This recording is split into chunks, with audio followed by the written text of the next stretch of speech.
Bem-vindo ao Papo Espírita, a espiritualidade na sua vida. Sejam todos bem-vindos a mais um Papo Espírita. Hoje a gente vai conversar sobre o que acontece após o desencarne. É um tema um pouquinho desconfortável, né? A maioria das pessoas não gosta de falar sobre isso, mas nada mais importante do que a gente entender o que acontece nesse momento. E nas casas espíritas, muitas pessoas chegam aqui com grandes dúvidas e perturbações. Um ente querido se foi, desencarnou, e essas pessoas querem saber o que aconteceu com ele. Ele está bem? Ele não está? Então, para falar sobre esse tema, que a doutrina espírita explora, esclarece, é muito lúcida nessa questão, a gente trouxe Bruno Amador, que, Bruno, você é um facilitador, né, da doutrina espírita, do ensino da doutrina espírita. Você trabalhou como diretor de assuntos doutrinários da Federação Espírita do Distrito Federal, e você também já foi coordenador de estudos em algumas casas espíritas do DF. Seja muito bem-vindo, tudo bem? Tudo bem, André, muito obrigado, é um prazer, obrigado, Miriam, um prazer a gente estar aqui com o público que está em casa. E espero que o nosso papo, como deve ser, seja um papo leve, tranquilo e intuído aqui pelo nosso Mestre Jesus. Vamos desmistificar muitas coisas, né, Miriam? Também está com a gente. Vamos conversar sobre esse tema. Bruno, em primeiro lugar, a doutrina espírita, ela acaba com essa ideia de que a simples passagem para o mundo espiritual é capaz de transformar o espírito. Como se todos os problemas que a gente tivesse, todas as questões, né, os sentimentos, os conflitos, eles desaparecessem e a gente fosse para o mundo espiritual cuidar dos nossos parentes, dos nossos amigos lá de cima, né? Então, o que acontece com esse espírito nessa passagem? Eu lembro muito de Kardec quando ele estava codificando a doutrina, né? Ele tem uma frase que para mim é muito simbólica. Ele diz o seguinte: a morte perdia a sua feição esfingética. Então ela perde aquele mistério, aquela feição de esfinge, que eu não conheço o que vai acontecer. E para a gente começar a entender isso, precisa quebrar um paradigma da nossa cabeça, que a gente se vê, regra geral, ainda mais em um planeta no nível que nós estamos, como corpo. Então quando a gente pensa na nossa vida, quantos de nós pensa fora do corpo? Vou dar um exemplo. Geralmente a gente pergunta para algumas pessoas, o que você vai fazer daqui a 5 anos? Aí a gente se planejou, eu quero trocar de carro, quero ter um filho, quero ter alguma coisa assim. Daqui a 10 anos, alguns pensam também, né? Quero me aposentar, eu quero ter um emprego X, etc. E daqui a 200 anos? Opa. Aí a pessoa fala, não, 200 anos eu vou estar morto. Eu sou meu irmão, você não vai estar morto. Talvez você não esteja neste corpo, provavelmente, certamente, né, 200 anos, mas você está em outra realidade, mas você está vivo. E todas, regra geral, quando a gente pergunta isso, as pessoas nos respondem coisas inerentes à matéria. Quero trocar de emprego, quero ter um carro, quero ter um filho, quero etc. Mas moralmente, quais são os seus objetivos? Então, por que a gente fala isso? Nós pensamos como corpo e nós somos espíritos. Se eu penso como corpo, a morte para mim é algo assim tenebroso, é o fim de alguma coisa. Se eu penso como espírito, a morte física, que não é minha, é apenas um acontecimento como outro qualquer na vida de um espírito. Por isso ele perde essa feição esfingética, esse peso todo que tem a morte orgânica. Eu sou espírito com vida contínua. Então, quando a gente começa a estudar um pouquinho a doutrina, e esse é a grande virada de chave, se veja como espírito. Como é que faz isso? Olha, quando eu chegar nesse nível de evolução, a gente vai explicando, né? Mas eu estou no caminho para tentar me ver como espírito. Não é o corpo que me determina como eu sou. Ele me influencia, mas eu determino. Não é o corpo que fica com raiva, sou eu que fico com raiva. Não é o corpo que se magoa, sou eu que me magoo. Não é o espírito que morre, é o corpo que morre. E algo interessante, não sei se já pensaram a respeito, o desencarne é o acontecimento, talvez, mais comum que você tenha na sua vida de espírito. É o mais certo, né? Ocorre. Tudo você vai desencarnar. Exatamente. A certeza é o desencarne. E eu estranho toda vez que eu desencarno. E você já desencarnou milhões de vezes. Mas eu acho que também essa dificuldade, né, tem a ver com A Ana começou, na abertura do programa, falou da questão do tabu, né? Não se fala, se tem medo de se falar, vai atrair, não vou comentar. Se isso em 2025 ainda escutamos essas posturas, né? Vemos essas posturas, imagine antes, né? E eu acho também, Bruno e Ana, que quando a gente está encarnado, é uma difícil tarefa. Parece que é fácil a gente estar encarnado, mas acho que é uma das tarefas do espírito muito difícil, porque a gente está no mundo material, com necessidades materiais a serem atendidas. Também temos as nossas necessidades espirituais que devemos atender, e fazer esse balanço dessas necessidades é o grande desafio. A gente se distrai, se encanta com a matéria e não quer saber de lidar com isso, né? A gente tem a gente quer manter o status quo, né? Eu quero manter a não mudança. Uhum. E tão certo quanto a morte orgânica é que as coisas mudam, né? Você não é a mesma pessoa que 5 anos atrás, é a mesma pessoa que 10 anos atrás. E não acontece só com a morte física. Tem gente que não quer ficar velho. Mas eu acho que isso deve... Desculpe, mas eu acho que, né, as pessoas não querem ficar velhas. Eu acho que a velhice, a juventude, ao contrário, está ganhando um valor social. As pessoas, o valor social, quanto mais jovem você aparentar, não precisa ser mais credibilidade social você vai ter, um status quo, mas mais né? longe você está da finitude. Com certeza. Que é o medo das pessoas. A aparência, né, pode ser bastante jovem, mas, né, o corpo... Seu corpo não é. Exato, é isso que eu estou querendo dizer. Assim, a gente está sempre numa insatisfação com a realidade atual, enquanto nós deveríamos aproveitar todo o potencial que temos para lograr para frente. Então, assim, eu não quero ficar velho. Você, meu amigo, se você não ficar velho, você vai morrer antes. Eu também não quero morrer, então você quer ser um eterno jovem. Não dá, até porque a encarnação é a prisão. E a gente é tão vinculado à matéria que eu acho que a vida é isso aqui. Sim. E, na verdade, a doutrina espírita tem diversos relatos. Quando você sai do corpo, você tem uma sensibilidade maior, você tem sensibilidade para coisas positivas e coisas negativas. Daqui a pouco a gente fala sobre, mas eu amplio o meu sensório. Ele não está mais vinculado a uma matéria densa dessa. Eu lembro de uma frase de Meimei, se eu não me engano é Meimei, que ela diz o seguinte, que reflete muito essa nossa posição, né? Olha, quando eu morri, né? Quando eu morri, todos choravam, só eu sorria. Quando eu nasci, todos sorriam, só eu chorava. Ou seja, para o espírito, encarnar é muito mais desafiador do que desencarnar. Sim. Encarnar eu me limito, encarnar eu me restringo, encarnar eu meio que aprisiono, entre aspas, aqui as minhas percepções em um corpo orgânico. Desencarnar eu me liberto. Então a grande questão é a gente falar, mas se eu falar da morte, atrai. Primeiro ponto é, todos nós desencarnaremos, falando ou não falando, desencarnaremos. E o desencarne é um processo natural, comum, com a característica de que ele necessariamente é impactante na vida do espírito. Assim como a encarnação, o desencarne também. Então, por vezes é um divisor de águas, a maneira que você desencarna, no momento que você desencarna, mas é um desvínculo à matéria, né? Pode até ser um estímulo a desapego da matéria.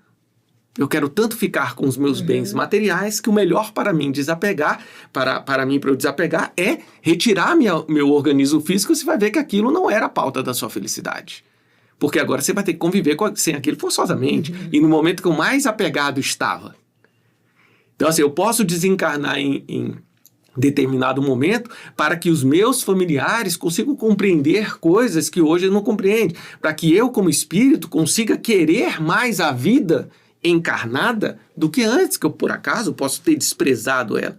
Então, é só um momento de lição, como todos os outros. Mas e vamos falar dessa questão do apego, né? Porque quem está aqui no mundo espírita, digamos, está se acostumando, não vou dizer que todos nós estamos já completamente desapegados e vamos fazer uma transição fácil. Porque nós queremos explicar para quem nos assiste como é essa transição, para que as pessoas desmistifiquem e se acostumem com a ideia, que nem a gente está tentando aqui, né? Mas as pessoas dizem, eu vou ter muita saudade dos meus filhos, eu vou ter saudade da minha família, não é só saudade a gente vai ter, mas meus filhos não sabem viver sem mim. meu marido, minha esposa... Meus bens, quem vai administrar meus bens? Quem vai administrar os meus bens? Tudo que eu construí, eles podem destruir isso aqui. Então, a gente fica com essas preocupações que são materiais. Se você está preocupado com a família, pelo menos são laços, né? Sim. Agora, os bens que você construir, que você vai deixar, eles vão ficar. Não adianta se preocupar com o que vão fazer com ele. Eu queria só, antes do Bruno conversar, mesmo os laços, a gente também tem que ter um certo filtro, porque esse laço, enquanto amor, enquanto, né, bem-estar, ok, mas esse laço enquanto posse... né? Ainda desencarnado, eu tenho que ajudar, né? Fulano, cicrano. É um laço que vai prejudicar ambos, né? E Miriam, a gente na literatura espírita tem exemplos de pessoas que desencarnaram e ficaram tão preocupadas com as pessoas que deixaram que não conseguiam sair de perto dela. Explica sobre isso. O apego é algo que é difícil da gente entender. Os espíritos nos explicam muito da teoria, mas como você disse, a gente está trabalhando, está nesse processo. Primeiro a gente tem que saber onde tem que chegar para a gente poder caminhar correto. Então existem várias manifestações desse apego. O que a Miriam falou é um caso real. Se você tem o quanto o relacionamento com seus entes queridos é amor ou é apego. Se eu não consigo vislumbrar a possibilidade dele viver afastado de mim, ainda que bem feliz, tem muito de apego nisso. E se eu desencarno neste momento, eu junto a ele com todo o meu desejo de aproximação. Então eu meio que tendo a limitar a liberdade dele inconsciente. Eu costumo dizer assim, existem obsessores inconscientes. Sim. E não é o desejo de prejudicar. Não quer mal. Exato. A gente tem Mas faz mal. Faz mal. Eu tenho o costume de colocar o obsessor como se fosse aquele o demônio das outras teologias. E não é. Por vezes, são pessoas, somos nós, que eu tenho uma série de apegos aos meus bens, e aí eu vou ficar lá querendo comandar as minhas empresas, e elas não estão mais na sua mão. Eu quero influenciar aquele que está no comando, porque tem que ser do meu jeito. Quer dizer que a gente pode fazer isso desencarnado, né? Desencarnado, eu posso fazer isso. E aí, como que eu sei se eu vou fazer isso ou não? Você começa a prestar atenção nas suas atitudes atuais. Os espíritos nos dizem que não existem só obsessores desencarnados, existem obsessores encarnados. A questão é, a minha atitude é de obsessor ou não? Eu quero controlar tudo ao meu bel prazer, eu quero que todos me agradem, eu quero as coisas no meu momento, eu quero fazer sempre do meu jeito. Se você desencarna neste momento, com estes apegos íntimos, o desencarne, o desenlace físico não muda você intimamente. Como eu disse, ele é impactante, mas vai fazer você refletir, vai fazer você passar situações íntimas, agradáveis ou desagradáveis, de uma maneira mais incisiva para você poder modificar-se intimamente. Mas você continua sendo a mesma pessoa. Isso é importante, né, Se eu sou apegado, eu vou continuar sendo apegado. Se o que me deixa feliz são as coisas materiais, eu desencarno, eu não tenho mais acesso a essas coisas materiais. Aí das duas umas, ou eu entro em desespero, num sofrimento de perda, num automartírio, e a gente vê os espíritos que sofrem por isso, ou eu vou atrás de quem pode fazer o vínculo meu e da matéria. Sim. E aí eu entro nas obsessões mesmo que involuntárias. Sim. Não quero mal dele. Isso é interessante, a gente às vezes não leva tanto a importância das compulsões, né? Os vícios, né? Acha que não. É o que a Ana falou, né? Desencarna, não tem mais necessidade. Descansou, né? Descansou, agora tá bem. Mas isso depende de quem era ele, né? Se eu estou moralmente cansado, eu desencarno, continuo moralmente cansado. Se eu estou moralmente resolvido, descansado, e descansado não é ócio. Eu estou moralmente descansado quando eu me sinto feliz em ser útil. Porque aí quando eu sou útil me dá bem-estar. Eu estou moralmente cansado quando eu exijo muito dos outros para atender as minhas necessidades. E a minha felicidade não está na vontade alheia. Quando eu estou rebelde porque eu vou morrer, né? Quando eu estou desesperado. Toda vez que eu somatizo alguma coisa, eu acabo entrando num desespero que muitas vezes é criação minha mesmo. Então, o Emmanuel fala lá no livro A Caminho da Luz, quando ele está falando lá dos capelinos, né? Que vieram de um mundo similar ao nosso para um mundo mais primitivo, que era a Terra naquela época. Ele fala do povo egípcio, que era o que menos devia, usando as palavras dele, né? E ele diz o seguinte: aquele povo vivia para bem morrer.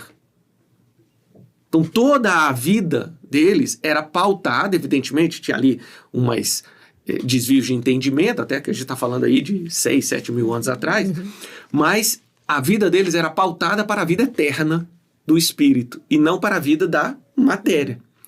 Guardadas as proporções, a gente trazer para hoje o quanto que eu vivo a minha vida ou vivo a vida do meu corpo. Se eu vivo a vida do meu corpo e o que me traz bem-estar é satisfações físicas, quando eu perco o corpo, naturalmente vou sofrer, porque eu não tenho um instrumento que me trazia bem-estar. Se eu vivo a vida minha, espírito, e o que me dá satisfação é um pensamento positivo, é poder ser útil a alguém, é poder retornar àquela pessoa um bem, mesmo que ela tenha me feito um mal. Quando eu desencarno e perco o corpo físico, entende que o meu bem-estar independe do instrumento que eu perdi? Você está falando, estou me lembrando de um filme que muitas podem ter já assistido, que é o Nosso Lar, né? O primeiro.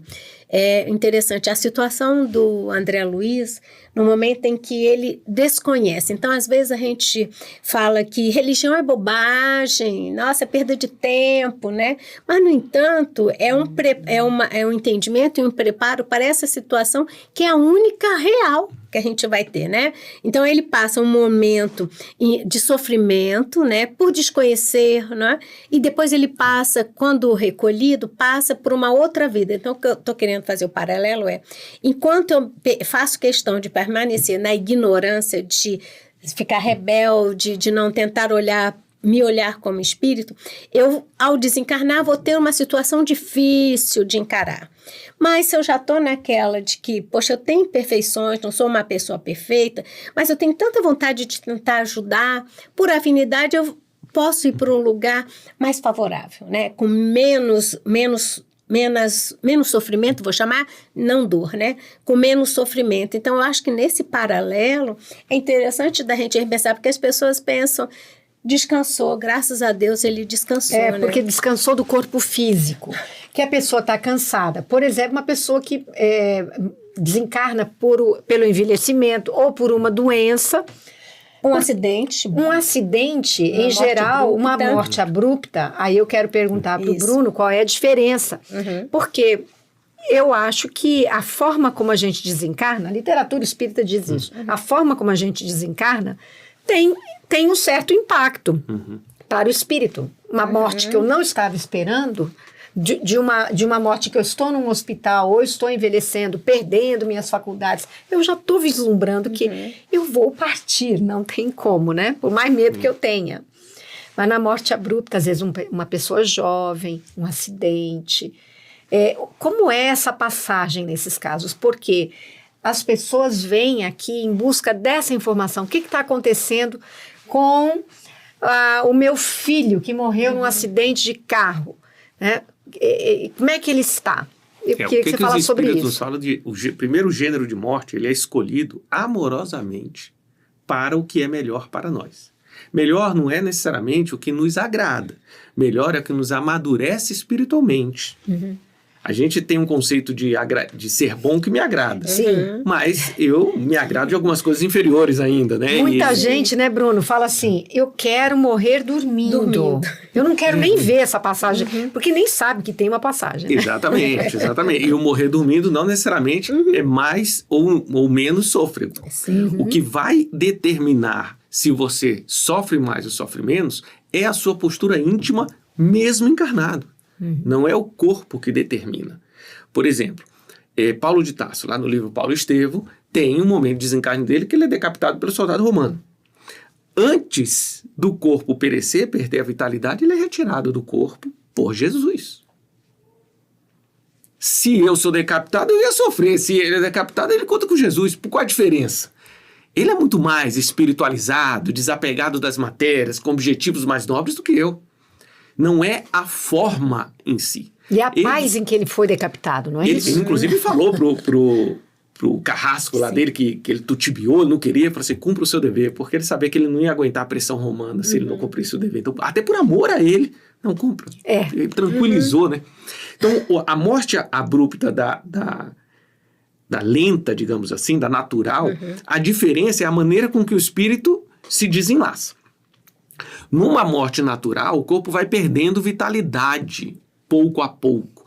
E os laços vão ficando mais frágeis. A gente perde o fluido vital, que é o que mantém o organismo vivo, a gente perde a produção de ectoplasma, o corpo vai deixando de produzir, não só sangue, vai deixando de produzir os fluidos também, né? Ele vai caindo o metabolismo dele e o espírito vai se desenlaçando aos poucos.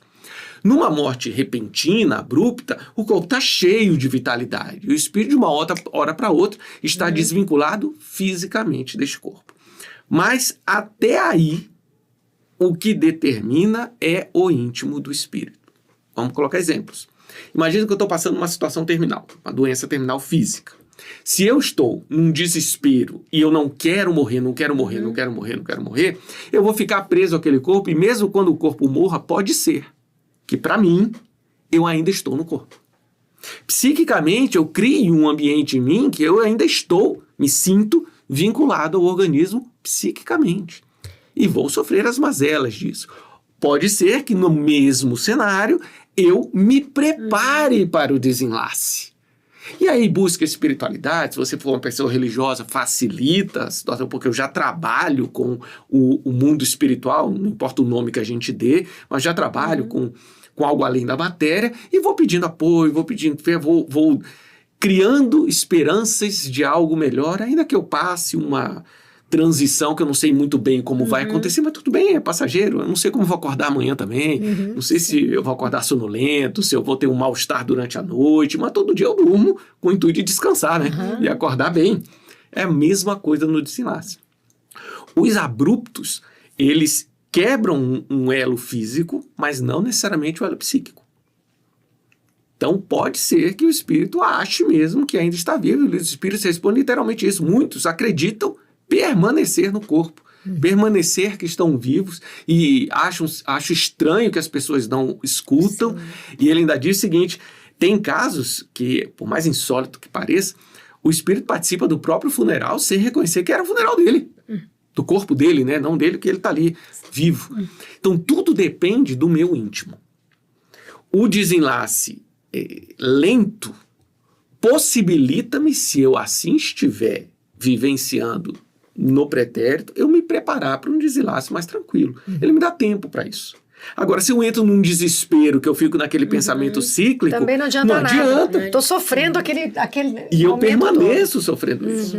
Você me permite contar um caso que aconteceu num dos grupos mediúnicos que a gente participava, numa época que teve aquele tsunami avassalador. Tem um tempinho já. Lá na Tailândia. E a gente estava no grupo mediúnico. Eu estava lá como um médium psicofônico. E antes o espírito se aproximou, era uma menina. E um dos coordenadores do grupo chega para mim e fala assim, olha, é importante você não resistir. Fique parado, não importa o que aconteça, não resista, passivo total. E não me explicou muito por quê, mas tudo bem, é o coordenador, né? Ele sabe o que está fazendo. Resumindo, o espírito se aproxima do meu corpo, era de uma menina, e de repente eu me sinto que ela estava sentindo, no fundo do mar.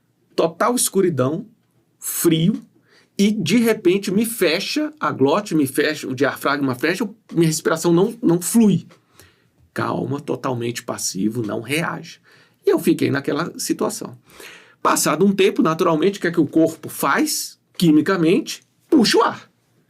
E aí eu puxei o ar. Meu corpo, né? Quando ele puxa o ar, como a menina estava vinculada ao corpo, ela respira. Aí ela para e fala assim, como assim? Eu estou no meio da água. Como que eu estou respirando? E aí começou todo o esclarecimento dela. Ou seja, aí depois veio a explicação. Ela estava presa, e já fazia um tempo, já fazia mais de ano, no momento pré-desencarne, em que ela afundou, prendeu a respiração, e no psiquismo dela, eu não posso respirar, senão eu morro. Evidentemente, o corpo dela respondeu, tentou puxar o ar, entrou a água, desencarnou, mas ela estava vivendo no momento pré-desencarne. E a aproximação com o corpo físico vivo fez com que ela identificasse como se o meu corpo fosse o dela, que ela estava presa naquilo, o meu corpo teve a mesma reação que o dela, mas entrou ar. E aí quebrou o ciclo vicioso psíquico que ela estava, que fazia ela ficar fixa naquele momento. Ou seja, ela prendeu-se no pré-desencarne por medo da morte. Sim. Ela desencarnou do mesmo jeito, mas ela não conseguia viver outra coisa. Ela ia ficar ali, sabe-se lá quanto tempo, já tinha 1 ano. E aí, mediunicamente, fizeram esse mecanismo para ela se identificar de novo com o corpo físico e se libertar. Isso pode acontecer com qualquer gênero de morte. Então, para os nossos irmãos que muito sentem angústia de como será o meu desencarne, a preocupação real deve ser como é o meu pré-desencarne, a minha preparação na vida encarnada. Que tem que ser diária. É todo dia. Porque nós não sabemos se daqui acontece alguma coisa. Eu tenho que ser feliz por coisas não materiais. Exato. Bruno, mas eu não vou conseguir nessa encarnação. Nenhum de nós. A questão é, você quer conseguir? Sim. Nós vamos tentar, né? Vamos, cada dia um passo, cada dia um passo. Exato. E se eu cair, se eu escorregar? Quando você escorrega, você faz o quê? Levanta.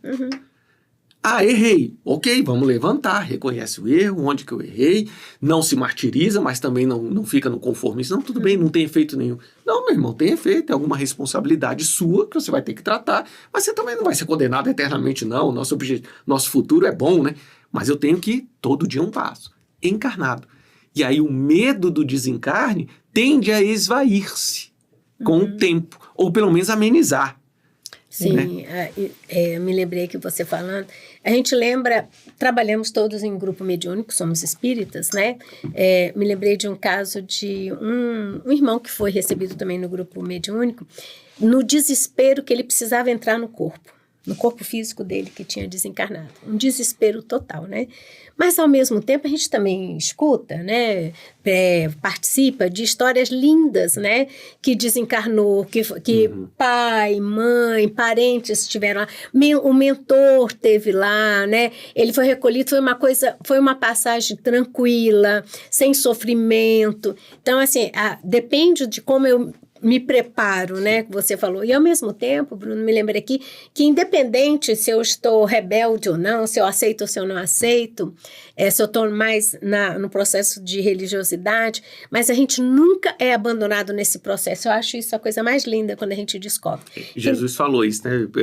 Jamais vos deixarei órfãos. Sim. Jamais é jamais. Sim. Em momento nenhum. Isso é muito bem lembrado, né? Porque às vezes a gente não tem essa ideia de que eu vou estar acompanhada. Exato. Sempre. Eu posso não ver, mas eu estou acompanhada. E se a gente tem essa certeza, né, Bruno? Se a gente se vê do outro lado, ou se a gente se vê na iminência de passar, porque todos nós vamos nos ver nessa iminência, a gente já começa a lembrar das pessoas, já começa a pedir uma ajuda de alguma forma, né? Porque nossa consciência, ela continua trabalhando. E eu acho, passando já a palavra, que essa certeza que a gente, graças a Deus, a gente começa a ser convicto das coisas que não há dúvida, né? Então, essa certeza também de que há um auxílio, né? Mesmo no processo do desencarne, existe uma equipe que está ali para te assistir. Logicamente, se eu estou rebelde, se eu não estou aceitando, eu não vou perceber essa equipe, né? E às vezes o auxílio fica muito difícil, né? De ser dado, mas estava ali, né? Então, eu acho importante isso da gente lembrar, né? Que a gente nunca está sozinho e que nós é que vamos promover essa caminhada, né? Se a gente está ligado às pessoas que foram, né, naquele sentido de que, poxa, eu posso, se for permitido, encontrar fulano, encontrar ciclano, não necessariamente a gente encontre, né, mas já dá um alívio sabendo que você não está fazendo essa passagem sozinho. Exato. Que do outro lado, vou chamar assim, né, numa ponte, que do outro lado existe uma outra vida que nós deixamos quando encarnamos também. Inclusive, a gente né? acha, eu quero encontrar fulano, beltrano, ciclano. Cara, tem pessoas que você ama tanto quanto e não encarnaram agora. Sim. Que você não conheceu nessa encarnação. E quando você desencarna, você pode encontrá-las e ter a mesma alegria, porque você as conhece, mas não conheceu ela no corpo agora. Existe muito mais desencarnados que encarnados. E quando você fala assim, a dificuldade, né, quando a gente está ali em vibrações que não contribuem para o auxílio superior, eu posso não perceber, mas ele sempre está lá. Sempre. Uma metáfora que eu faço, mas sabe, quem teve filho, né? Sabe quando o menino está começando a caminhar? Você tem que deixar ele livre. Para ele caminhar, vai cair, de vez em quando vai doer, ele levanta e vai tentando ali o equilíbrio. Só que o pai está tapando os cantinhos da mesa. E a criança nem está percebendo do perigo que ela está passando. Porque eu sei que ela tem aquele perigo, ela não tem condição de perceber, e eu vou protegendo ela daquele perigo. Então, existem os cantinhos de mesa na espiritualidade, moralmente, e os nossos mentores estão nos protegendo.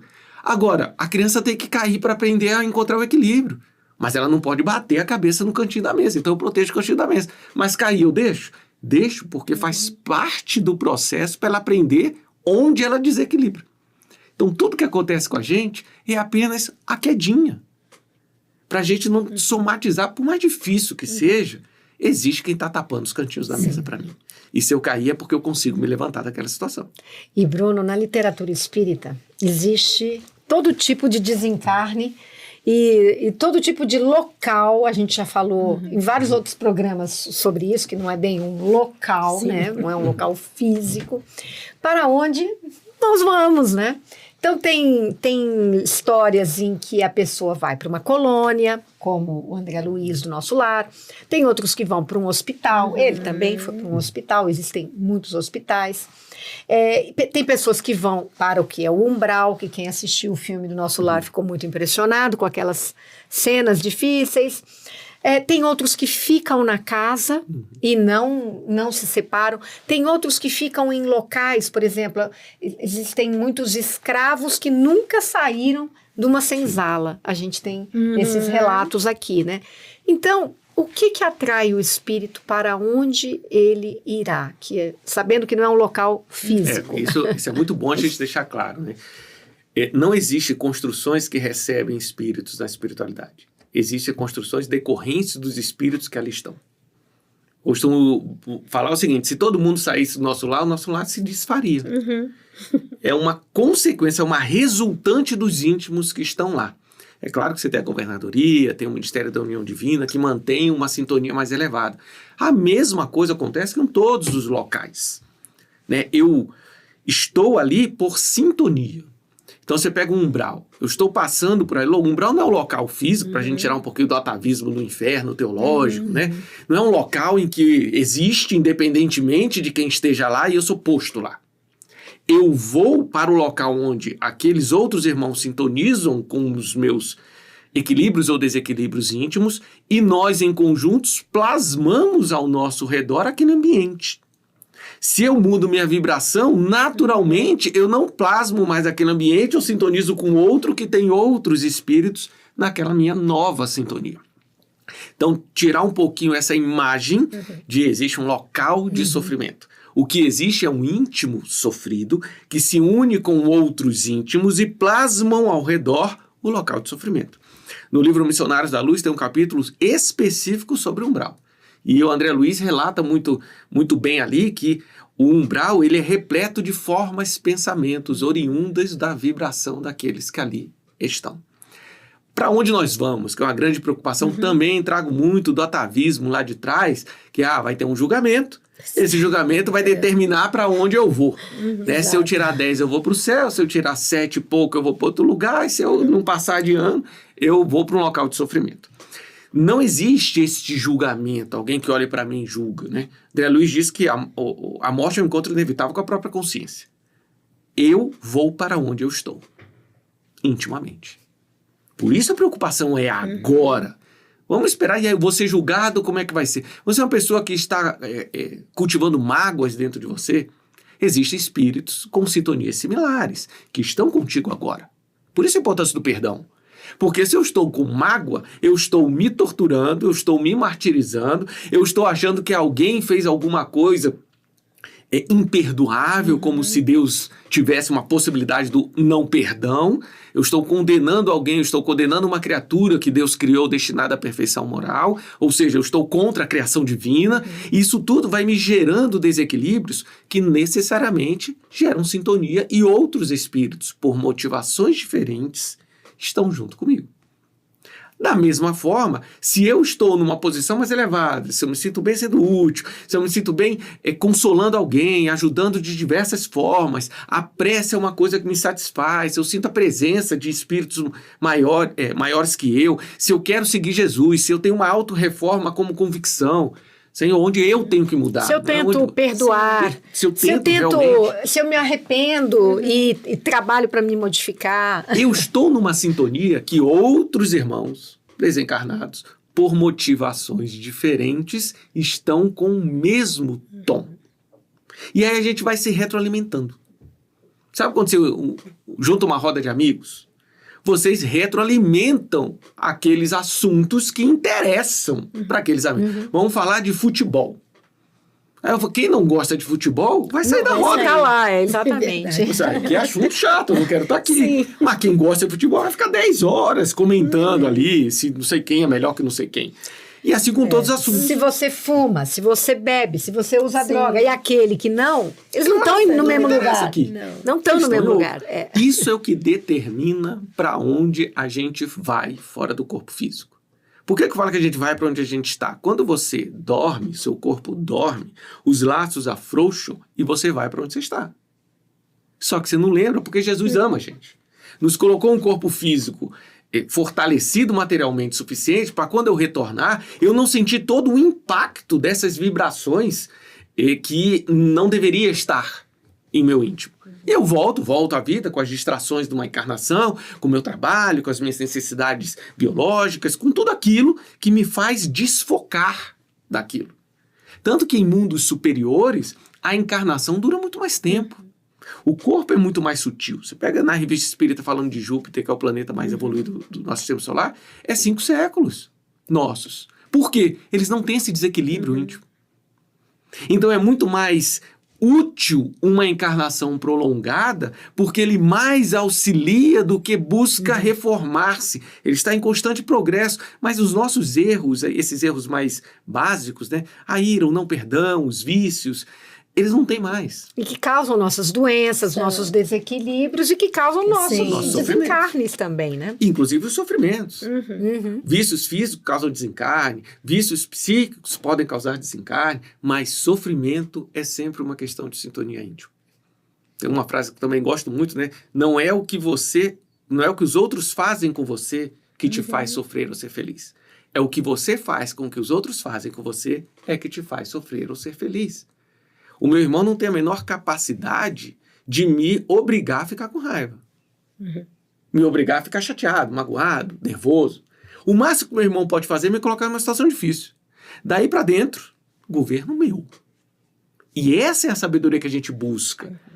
Toda vez que eu caí, poxa, fiquei com raiva, condenei alguém, é a queda daquela criança que está aprendendo a equilibrar-se. E é natural, né, Bruno? Acontece. Nós vamos viver... Nós ainda estamos aprendendo. nós Estamos na vamos fase de viver aprendizado. Estou buscando equilíbrio, não é isso? É A isso criança que mesmo. está aprendendo a andar cai, para ela saber, olha, por aqui você desequilibra. Tenta outro caminho. É esse o processo da vida. Eu tenho que cometer os meus equívocos para aprender a ficar em equilíbrio. Então, quando a gente tem muita preocupação de para onde eu vou, preocupe-se onde você está. Exato. Isso vai determinar para onde você vai. Porque nós vivemos em sintonia e não em lugares físicos. Me lembrei agora, rapidinho, está acabando o tempo, Daqui né? a Tem pouco. tanto assunto. Me lembrei aqui, não sei quem foi o palestrante que eu ouvi, mas estava comentando que a gente deve estar sempre pensando, se fosse desencarnar nesse momento, nesse momento fica difícil da gente pensar, mas se eu fosse desencarnar amanhã, o que eu gostaria de fazer hoje, né? Então, aí vem esse filtro que você está falando. Se eu gostaria de, nossa, eu ainda tenho que fazer isso, fazer aquilo, nível material, essa vai ser a grande dificuldade. Se eu já estou pensando nas pessoas, nossa, que magoei, devo reaver, né? Devo me reparar, você já está em outro nível de entendimento, né? Eu achei que nessa fala ele me mostrou, sabe, essa capacidade que a gente tem de hoje saber para onde nós vamos. Porque as coisas não resolvidas que importam, né, Bruno? Não são o carro que eu não comprei, a casa que eu não construí. São as pessoas que eu magoei e não pedi desculpas. Os filhos com quem eu não fiz as pazes. Eu briguei. Você imagina, né? Para um pai, para uma mãe, brigar com o filho e... Não, meu Deus, eu não fiz as pazes com ele. Ou foi uma convivência numa relação afetiva de família, ou então de relacionamento amoroso, na qual eu não fui capaz de dar importância para aquele parceiro. Não, até com desconhecidos. Também. Por que eu fui agressivo verdade. com uma pessoa que eu nem conheço? Assim, o que eu tenho que ajustar dentro de mim? Se esse impulso de agressividade, quando a gente fala agressividade, não é só física, não. Pode ser até mental. Ninguém percebeu, mas lá na minha cabeça aconteceu.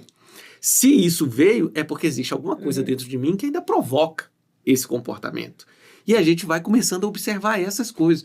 Onde eu posso resolver em mim, ajustar em mim para eu ser mais útil. Aos meus familiares, eu tenho a grande vantagem do afeto. A tolerância aumenta. Aos desconhecidos, eu tenho a vantagem de eles não conhecerem os meus defeitos. Não posso dar um exemplo muito mais positivo para eles. Meus familiares conhecem meus defeitos. Então, em qualquer relacionamento que a gente tenha, tem cenários positivos para eu fazer o bem. E essa é a preocupação, é a linha que a gente tem que seguir, né? O ponto que você falou é de o que eu faço com os meus parentes que desencarnaram, né? Como que eles estão? Como eles estão intimamente, eu não tenho como saber. E Jesus não permite que eu seja invasivo o suficiente para olhar o íntimo do outro por completo. Até porque no nosso nível evolutivo, nós temos uma série de deficiências que eu não queria que o outro visse. E Jesus não vai fazer isso com o outro. Mas ele me deu uma ferramenta extraordinária de auxílio, de novo. Se sinta bem sendo útil. Nós somos semeadores. O Senhor colhe onde não semeou. A transformação dos corações é a colheita de Jesus. Eu sou semeador. A parábola do semeador diz: semeador saiu a semear. Ele não parou para ver se crescia, para esperar o fruto, para colher. Colheita do Senhor, né? Colheita de Jesus. Transformação dos corações é dele. Eu semeio. Com os meus irmãos desencarnados, o que eu posso fazer para fortalecê-lo, a fim de ele passar uma situação que para ele é novidade, de uma maneira honrosa, de uma maneira moralmente elevada, com coragem moral. Então, assim, lembre a ele de coisas que ele tem de bom moralmente. Lembre a ele de Jesus como exemplo. Como que eu faço isso? Prece. Prece conversando com ele. Meu irmão, não esqueça de Jesus. Lembra o que a gente fazia no Evangelho no Lar todo domingo? Agora é o momento de você colocar em prática. Eu não posso estar aí para te dar um abraço, mas receba o meu amor, você consegue, você tem capacidade para isso. Se você tiver dúvida, lembre que os nossos mentores nunca nos abandonam. Isso eu conversando em prece com eles.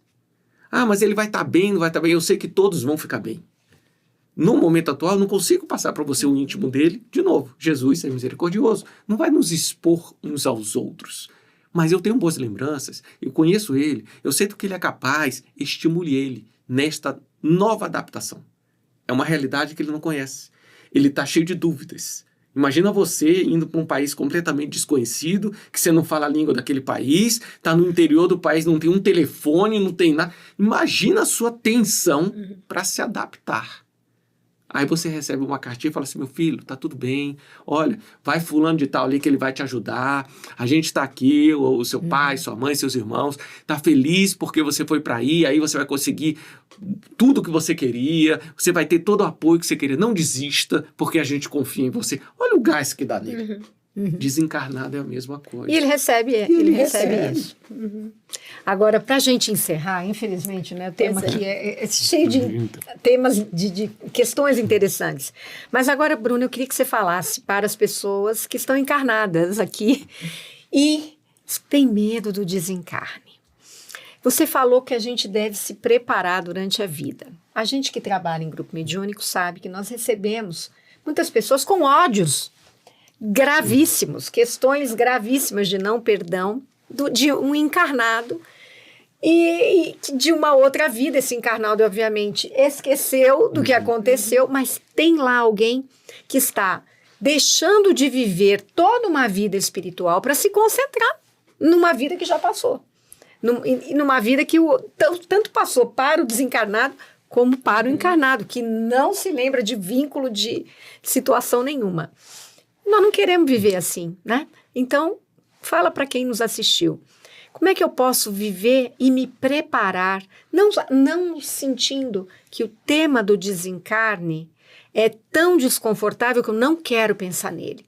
E ao não pensar nele, eu deixo de ter a oportunidade de resolver várias coisas agora, né? Fala um pouquinho sobre isso. O que eu costumo falar é o seguinte, se você tem um desconforto de pensar na morte, pense na vida. Eu entro em desespero porque eu não sei o que vai acontecer no pós-desencarne. Você não sabe o que vai acontecer amanhã e não entra em desespero. Ah, mas existem pessoas desencarnadas que não gostam de mim, estão ali me esperando. Existem pessoas encarnadas que não gostam de você também, e você aprendeu a lidar com isso. Tudo cai, a meu ver, naquela feição esfingética da morte. A morte não é uma coisa do outro mundo, literalmente. A morte é uma continuidade na vida do espírito.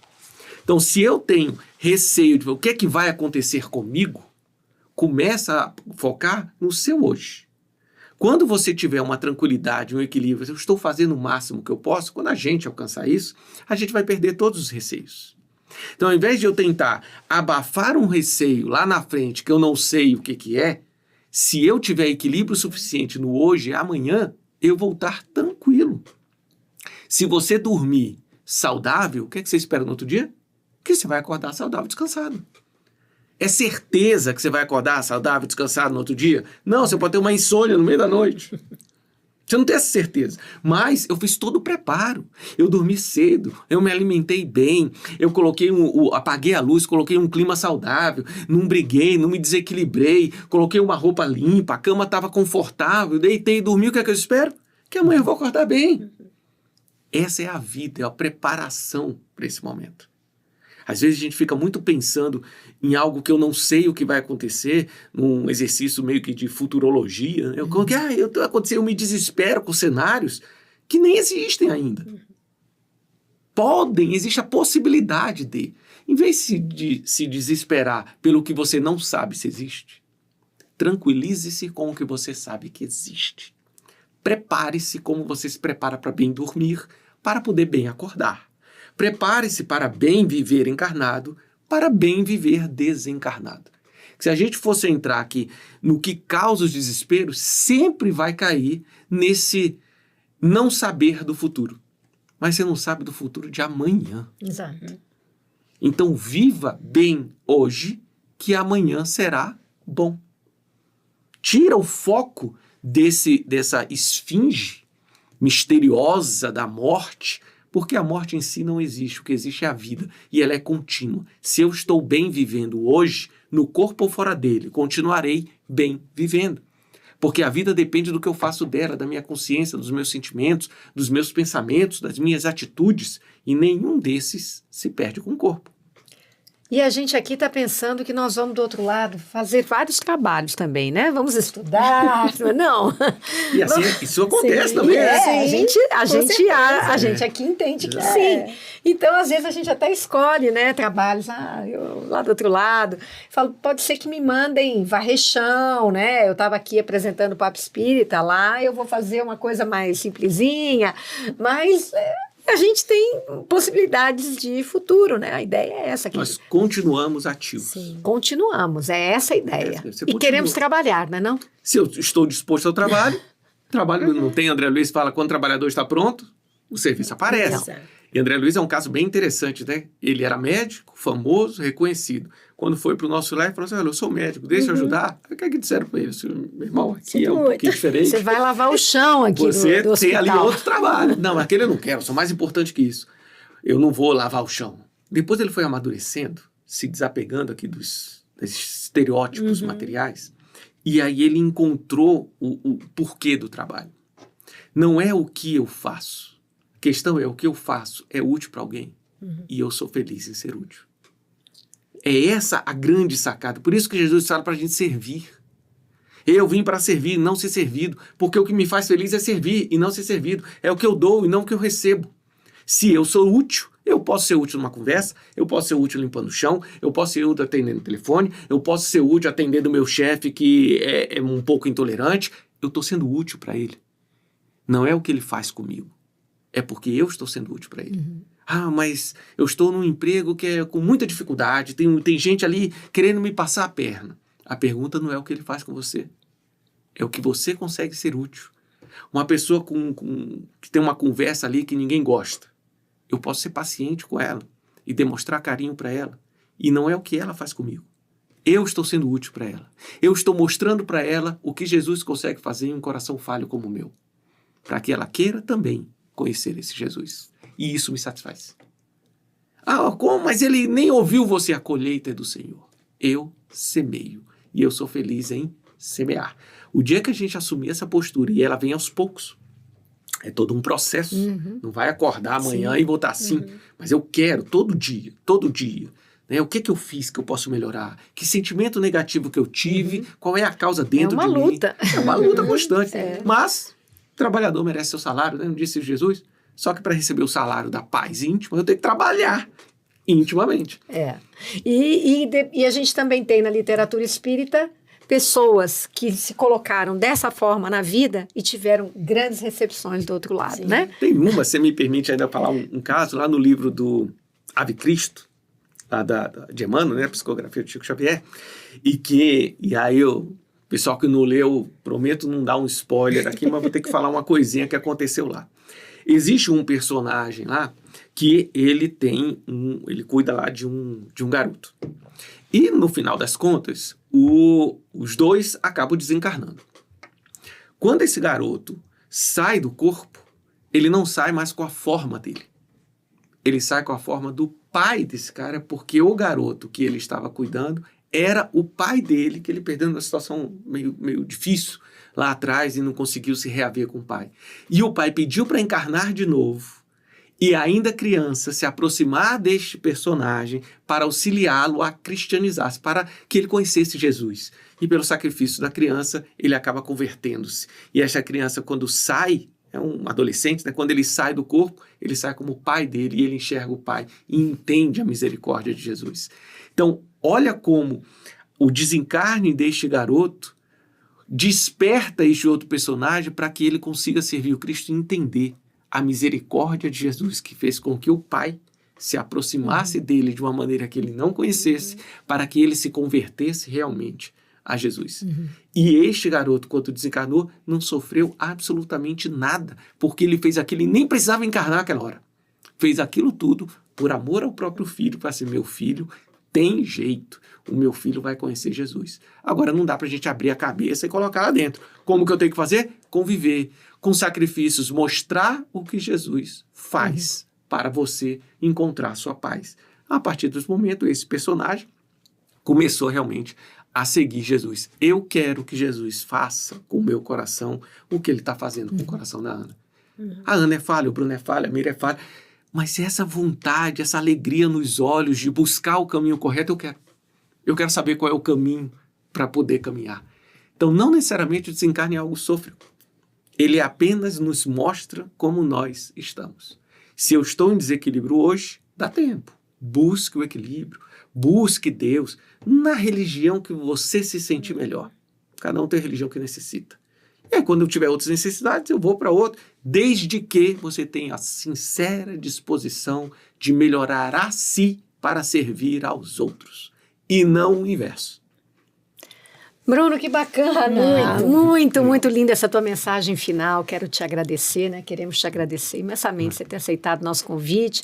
Vamos convidá-lo, com certeza, para outras vezes. E vocês todos que nos assistiram, gostaram desse programa? Deixem seu like, comentem com a gente. E não deixem de compartilhar. Tem muita gente que quer ouvir esse tipo de mensagem, que precisa ouvir. E às vezes você vai ser essa pessoa que vai encaminhar e muita gente vai ter condições de ter uma nova visão sobre o desencarne, muito importante. Então, Bruno, mais uma vez, obrigada. Miriam, obrigada. Vocês todos que nos assistiram. Até a próxima.